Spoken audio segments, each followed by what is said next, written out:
Hi friends, Kakinada అత్త కోడళ్ళండి.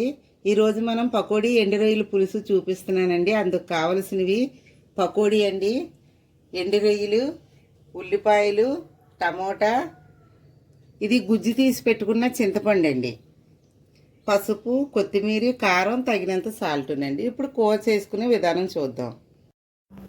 ముందుగా pan పెట్టి నూనె పోసుకున్నాం కదండి. ఇప్పుడు ఇందులో ఉల్లిపాయలు వేయించుకుందాం.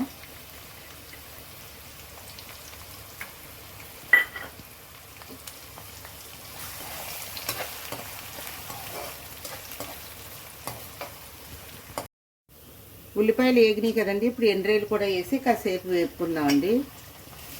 ఎండ్రాయిలు పచ్చివాసన పోయేదాకా వేపుకుంటే చాలండి.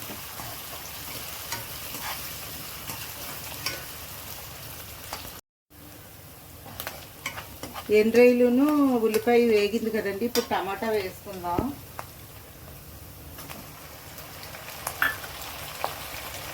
అలాగే కొద్దిగా సాల్ట్,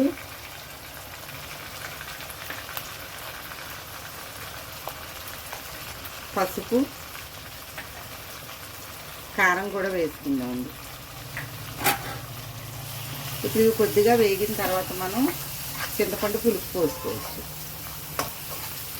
కొంచెం ఇదిగోండి, టమాటా వేగింది కదా. ఇప్పుడు చింతపండు పులుసు పోసుకుందాం.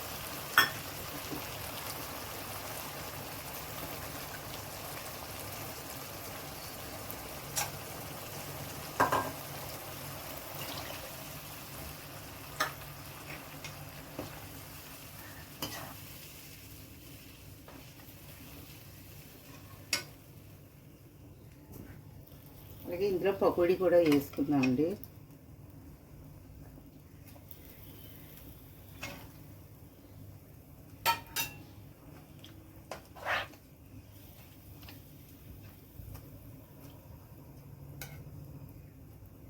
అలాగే కొత్తిమీర,